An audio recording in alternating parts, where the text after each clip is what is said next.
We are discussing about section 2 of sample question paper 2021 released by CBSE. This is computer application. Next is a departmental store, My Store, is considering to maintain their inventory using SQL to store the data. SQL is structured query language, and in this we have DDL as well as DML.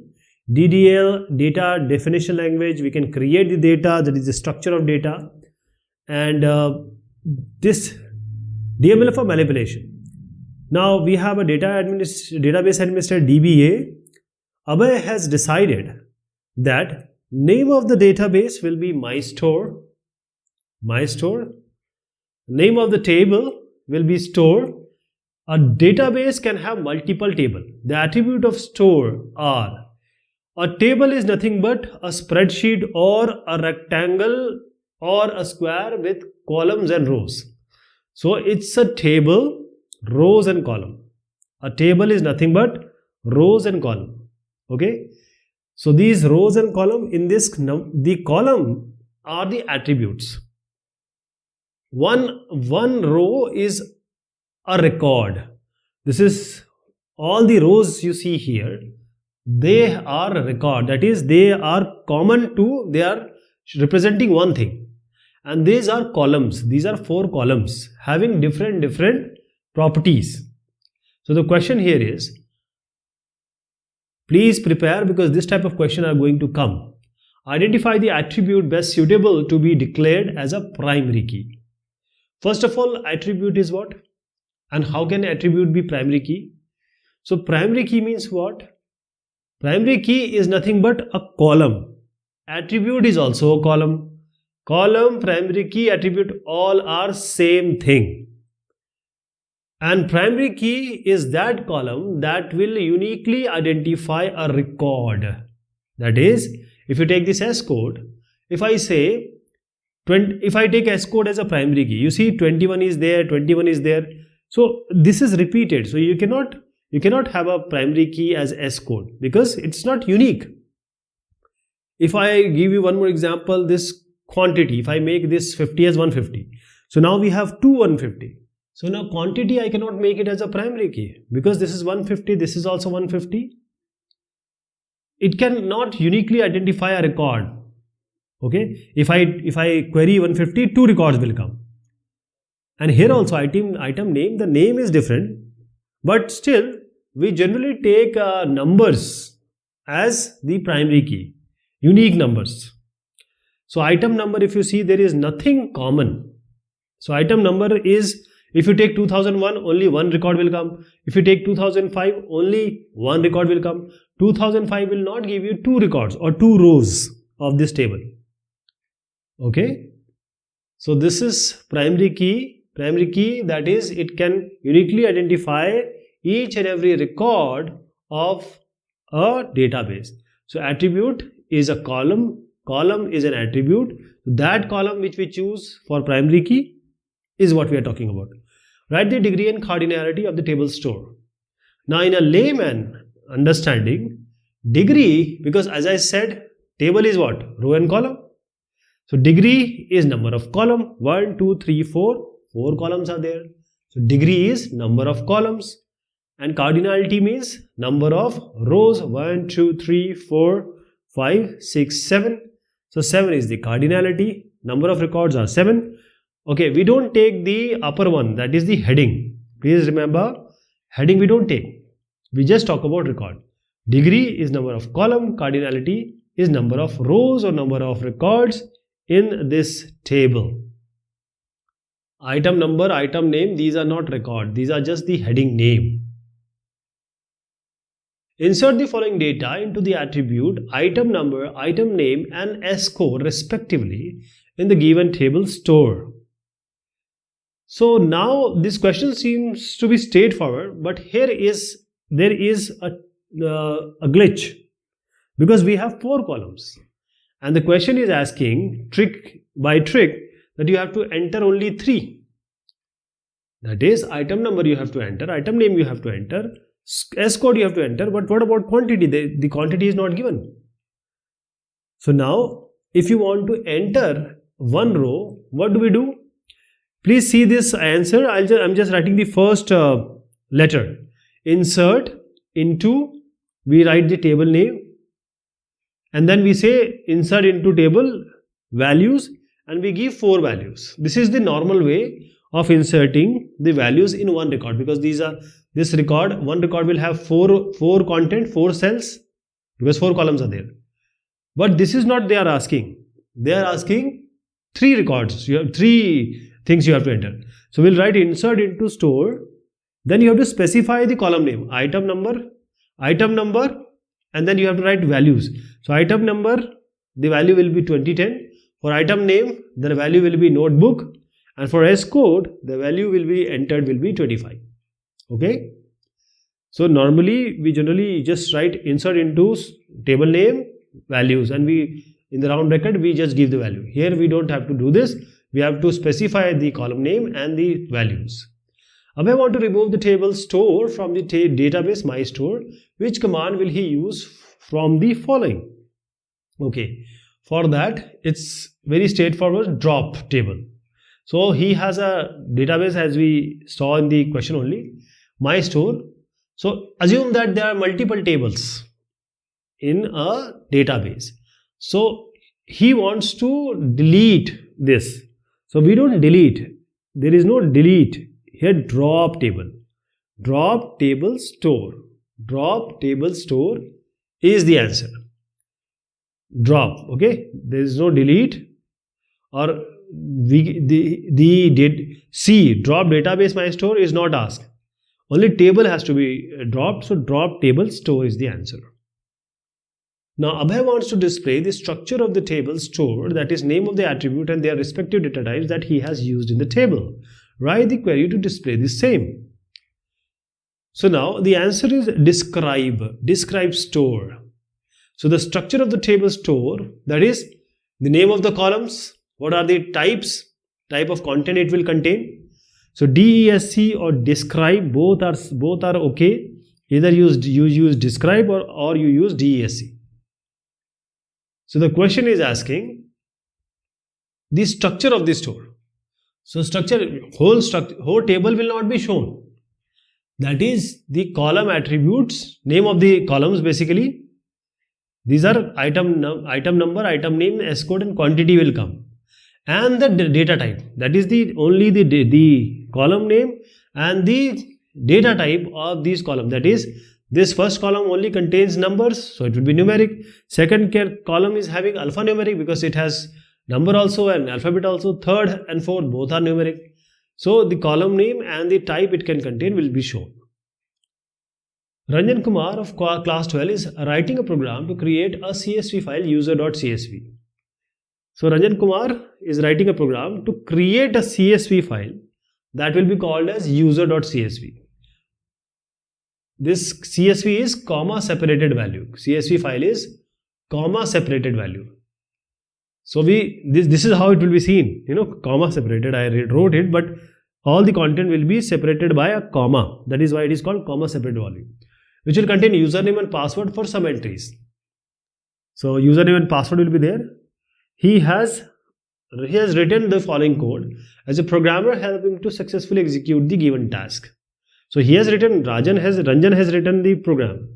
Now there are certain things you have to add here, or you have to help him. So first thing is, let us start with the question first. Name the module he should import in line 1. So let me tell you the answer first. This is CSV. So he wants to work with CSV. So in Python we have to import the module as per our requirement.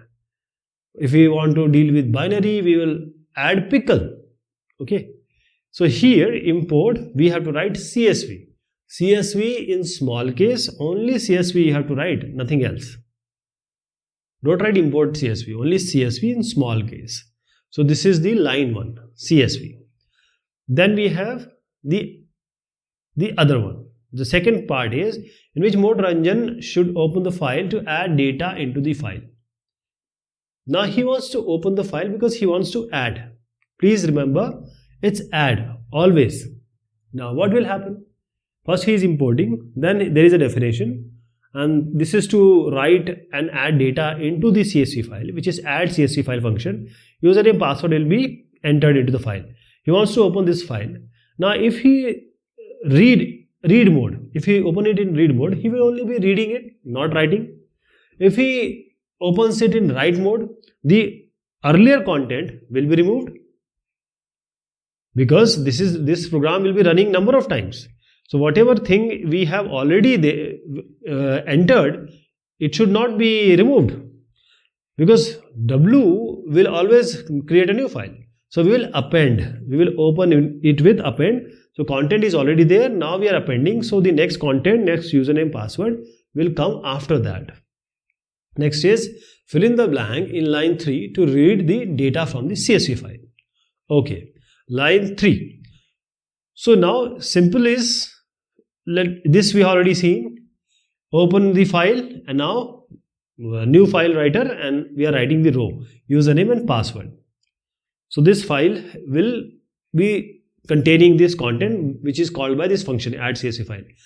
Now hash CSV read file reading code. So this is what the function is doing. We are now reading the CSV file. Writing we have already done. Now we will be reading. So for this, with opens user CSV R as new file. Now when this file, we are opening this file as read mode. So we will now try to read it. New file reader CSV dot. Here we will write reader.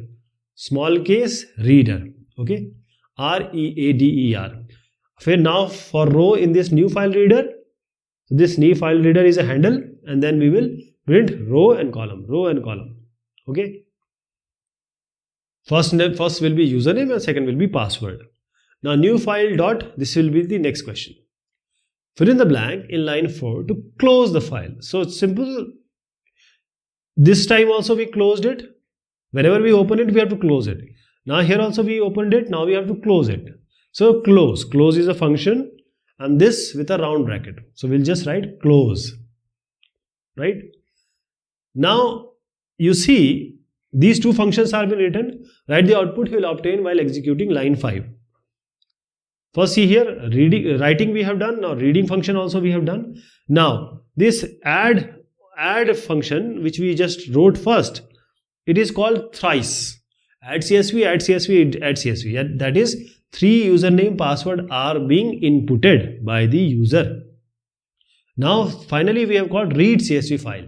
This read CSV file will take out all the content, that is the 3 content which we have written from the file. This is username, password, username, password, username, password, 3. So what will be the output? This only, username, password, with a space. Okay, with a space. There is no comma here. Please remember, Arjun, and there is a space, and same thing. Don't change the case. Whatever case is given in the question, you have to take the same case, and same case has to be written. Okay? Because CSV file, don't assume that CSV file will always give you in comma. No. These 3 with your space will come. Next is part B. This is section 1. So let us take a question of this. Evaluate the following expressions.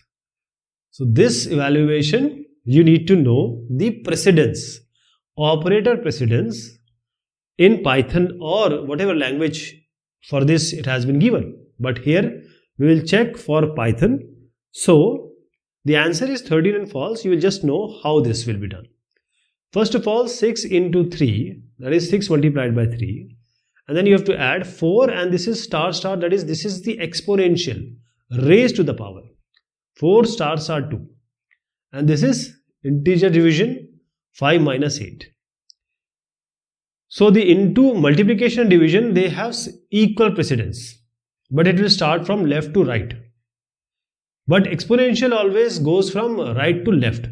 So first 4 square will be done, that is 4 4s are 16. 6 into 3, step by step you have to do.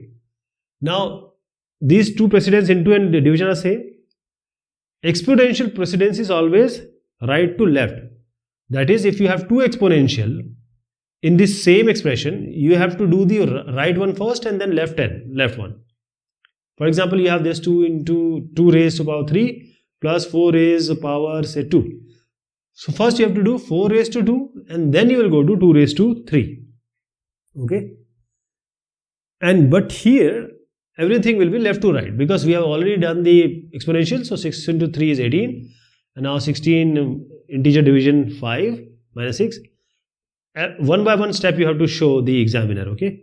18 plus 16 by 5 is what? 5 3 is a 15 because it is an integer division. It will come some 5 point something, but you have to just write 16 by 5 as 3 because the only integer will be the output 3 and minus 6. No, it's minus, not minus 6, it's minus 8. I'll just change it. So 18 plus 3 is 21, 21 minus 8 is 13. Okay. 18 plus 3, 21, 21 I said, yes. Okay, 13 will come. Step by step you have to do, step by step. Now let us come to the second one. So 10 greater than 5, 7 greater than 12, not 18 greater than 3. So first we will do what? We will do not. Not is a unary operator. Others are binary operator. And or, these are binary operator. So let us do the not is done first. Then and or are of equal precedence. So we'll go from left to right for this and or. So 18 is greater than 3.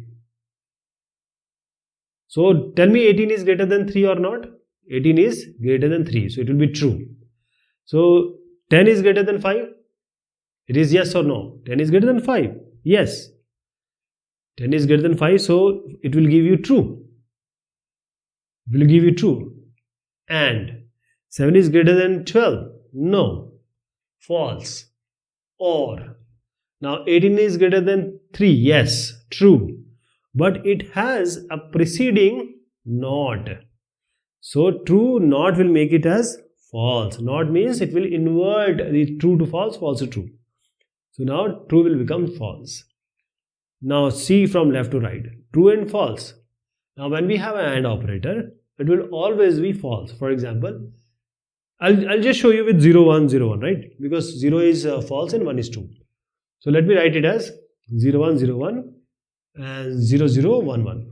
0 is for false, 1 is for true.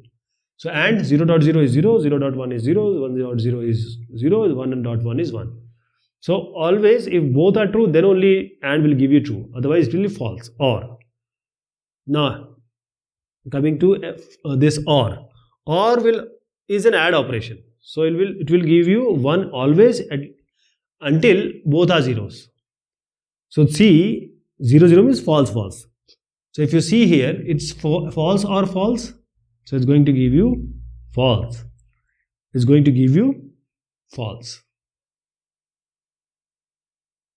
Differentiate between viruses and worms in context of networking and data communication threats. So viruses means what? Virus means a program. It's a computer program. All are computer program actually. So viruses are program and they have no standalone value. That is, they are not stored standalone. Virus will always come with something, some program. It will piggyback itself to something. So it's a basic program, whatever program is there or software or code is there. The virus will be a part of it. It will be a part of it. So you will find the effect that your program, your system starts taking time, etc. So virus require an active host program. It will not come standalone, or an already infected and active operating system in order for virus to run. That is, wherever the loopholes are there. For example, you made an operating system or a compiler, but there is a the coding is not good and you left certain points where the virus can enter. Means the programmer can see, okay, this is the point where he has not done good, he can enter. Cause damage and infect other executable files or document. Now what are worms? Worms, unlike these viruses, these worms are standalone. They are themselves a program They are not coming with some program. So they are individual by themselves. And they can replicate. Normally they replicate through what?